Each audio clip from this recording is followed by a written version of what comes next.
Summer season இன்னும் எட்டி கூட பார்க்கலாம். தொட்டு தான் பார்த்துருக்கு. அதுக்கே பார்த்தீங்கன்னா, வெயிலோட தாக்கம் ரொம்ப பயங்கரமா இருக்கு.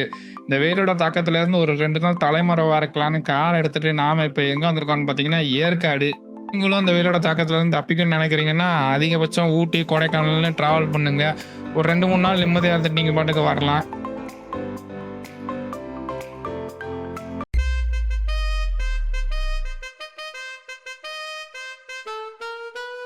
நாம இப்ப இந்த ஏற்காடுல தங்கியிருக்கிற ப்ராப்பர்ட்டி பார்த்தீங்கன்னா, ஒரு தனி பில்டிங்கு. இங்க வந்து ஒரு 10 பேர் வரைக்கும் தாராளமா ஸ்டே பண்ணலாம். இதோட டீட்டெயில்ஸ் எதுவும் வேணும்னா கமெண்ட் பண்ணுங்க. நாம முதல் நாள் நைட்டு தான் ரீச் ஆனதுனால ரெஸ்ட்டாக போட்டுட்டு, மறுநாள் ஏற்காடுல இருக்கிற வியூ பாயிண்ட்ஸு என்னென்ன இருக்கு எல்லாத்தையும் சுற்றி பார்க்க கிளம்பிட்டோம். ஃபஸ்ட்டு நம்ம கார் எடுத்துகிட்டு ஏற்காடில் வந்திருக்கிற இடம் தான் லேக் வியூ பாயிண்ட்டு. என்னன்னு தெரியல, நாங்கள் போயிருந்த இடத்துல டிராஃபிக் எதுவும் இல்லை, ரொம்ப கிளைமேட் சில்லாக இருந்துச்சு, நல்லா இருந்துச்சு. ஆனால் என்ன ரோடெல்லாம் ரொம்ப குறுகலாக இருக்குது, கொஞ்சம் பார்த்து கவனமாக தான் ஓட்டிக்க வேண்டியதாக இருக்குது.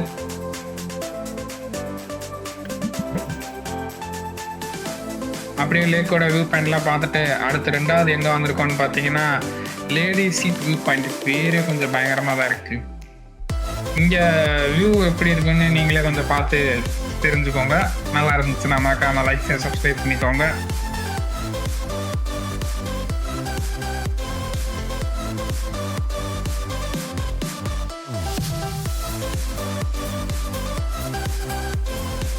பிளாசோன்னு சொல்லிட்டோம்.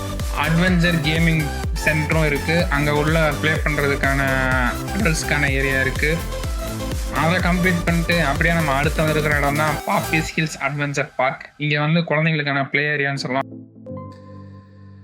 என்னன்னு தெரிலங்க, இந்த அட்வென்ச்சர் ஹில்ஸ் பார்க் பாப்பீஸ்க்கு வந்துட்டு யாரையுமே காணோம், ரொம்ப எம்டியாக இருந்துச்சு. நாங்கள் போன நேரத்தில் கூட்டம் அவ்வளோதானா இல்லை உண்மையிலே இப்படி தான் இருக்குமான்னு தெரில.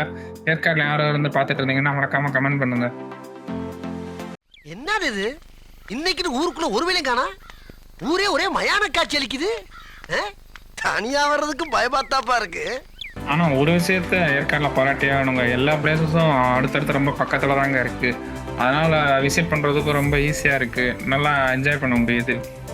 அதை அப்படியே கம்ப்ளீட் பண்ணிட்டு நாம் நெக்ஸ்ட் எங்கே போகிறோம்னு பார்த்தீங்கன்னா, சேர்வராயன் மலைக்கு தான் போய்கிட்டு இருக்கோம். வணக்கம்டா மாப்பிள்ளை, தேனியிலேருந்து.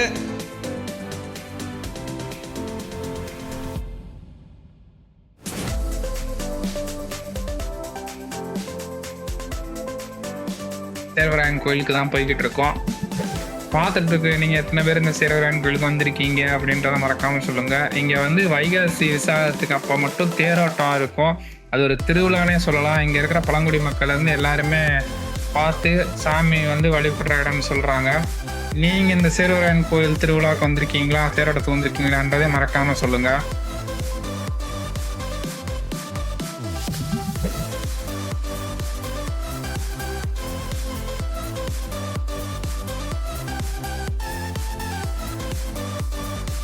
அடுத்து நம்ம போன இடம் தான் பக்கோடா பாயிண்ட்.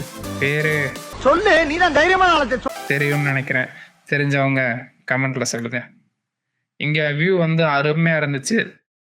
அங்கே ஒரு வில்லேஜ் இருக்கு, உங்களுக்கு தெரியுதான்னு தெரியல, வீடியோவில் தெரியும்னு நினைக்கிறேன். அது சூப்பராக இருக்குது பார்க்கவே. இங்கேருந்து வியூ நீங்கள் வந்தீங்கன்னா மறக்காமல் அதையும் பாருங்கள். அதை கம்ப்ளீட் பண்ணி முடிச்சுட்டு அப்படியே நைட் ஆயிடுச்சுங்க. அப்படியே ஊருக்கு கிளம்பியாச்சு.